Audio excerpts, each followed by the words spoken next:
Zephaniah, chapter 1. Yahweh's word which came to Zephaniah, the son of Cushai, the son of Gedaliah, the son of Amariah, the son of Hezekiah, in the days of Josiah, the son of Ammon, king of Judah. I will utterly sweep away everything from the surface of the earth, says Yahweh. I will sweep away man and animal. I will sweep away the birds of the sky, the fish of the sea, and the heaps of rubble with the wicked.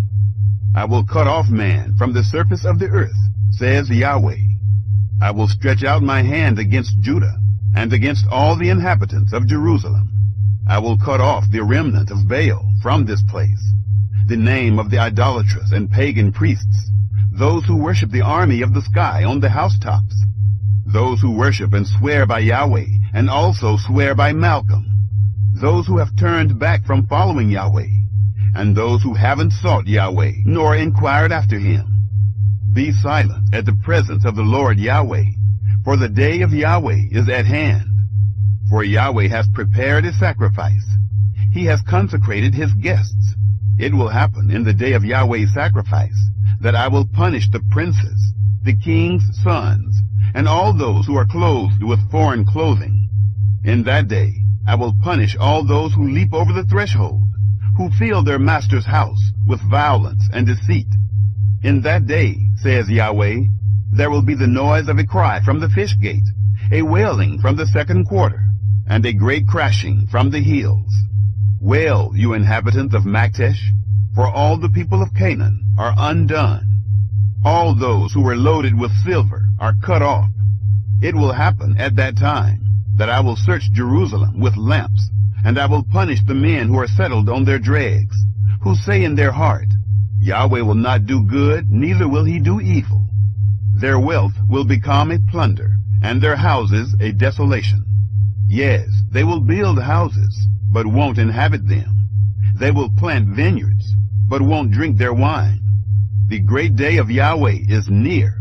It is near and hurries greatly, the voice of the day of Yahweh. The mighty man cries there bitterly.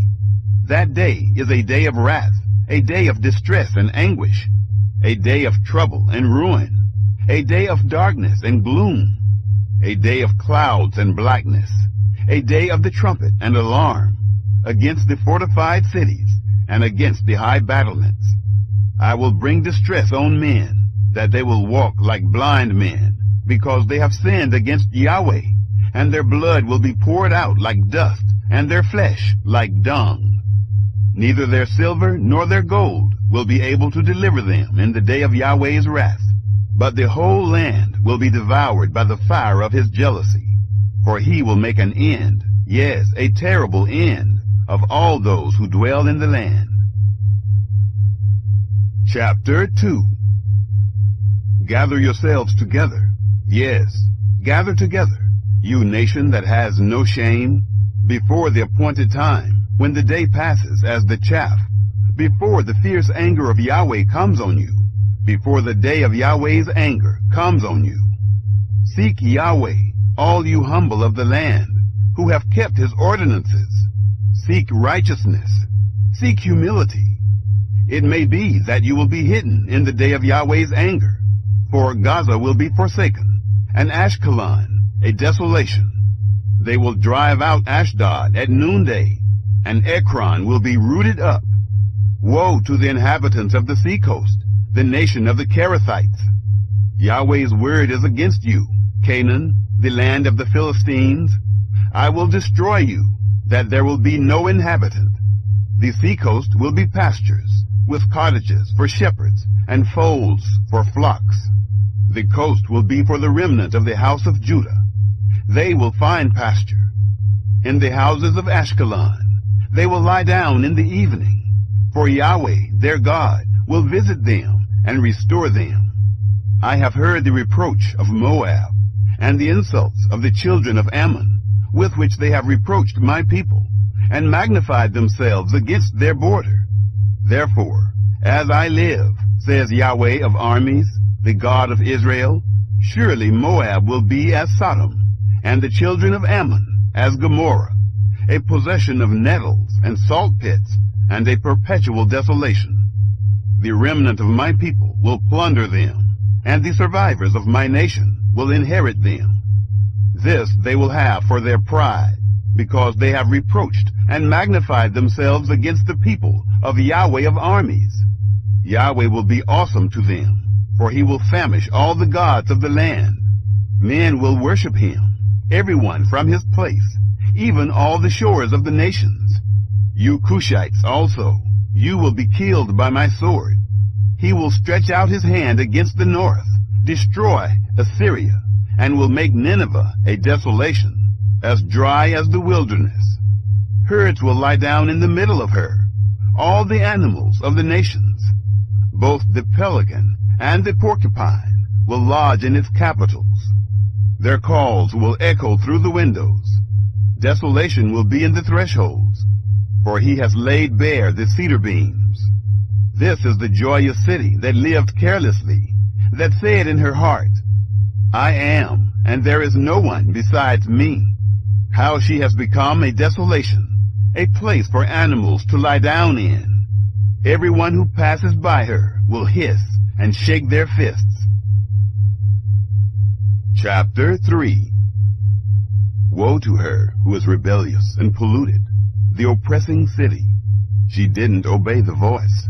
She didn't receive correction. She didn't trust in Yahweh. She didn't draw near to her God. Her princes within her are roaring lions. Her judges are evening wolves. They leave nothing until the next day. Her prophets are arrogant and treacherous people. Her priests have profaned the sanctuary. They have done violence to the law.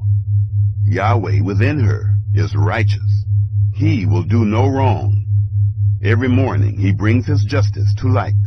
He doesn't fail, but the unjust know no shame.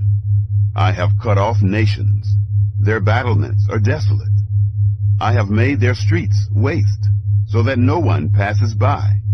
Their cities are destroyed, so that there is no man, so that there is no inhabitant. I said, just fear me.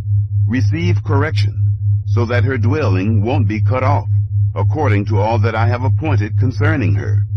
But they rose early and corrupted all their doings. Therefore wait for me, says Yahweh, until the day that I rise up to the prey.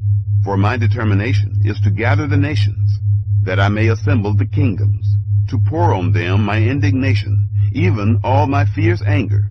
For all the earth will be devoured with the fire of my jealousy. For then I will purify the lips of the peoples, that they may all call on Yahweh's name, to serve him shoulder to shoulder. From beyond the rivers of Cush, my worshippers, even the daughter of my dispersed people, will bring my offering. In that day you will not be disappointed for all your doings, in which you have transgressed against me. For then I will take away out from among you your proudly exulting ones, and you will no more be arrogant in my holy mountain. But I will leave among you an afflicted and poor people, and they will take refuge in Yahweh's name. The remnant of Israel will not do iniquity, nor speak lies, neither will a deceitful tongue be found in their mouth. For they will feed and lie down, and no one will make them afraid. Sing, daughter of Zion. Shout, Israel. Be glad and rejoice with all your heart, daughter of Jerusalem. Yahweh has taken away your judgments. He has thrown out your enemy. The King of Israel, Yahweh, is among you. You will not be afraid of evil any more. In that day it will be said to Jerusalem, don't be afraid, Zion. Don't let your hands be weak. Yahweh your God is among you, a mighty one who will save. He will rejoice over you with joy. He will calm you in his love. He will rejoice over you with singing. I will remove those who grieve about the appointed feasts from you. They are a burden and a reproach to you. Behold, at that time I will deal with all those who afflict you, and I will save those who are lame, and gather those who were driven away. I will give them praise and honor, whose shame has been in all the earth. At that time I will bring you in, and at that time I will gather you. For I will give you honor and praise among all the peoples of the earth, when I restore your fortunes before your eyes, says Yahweh.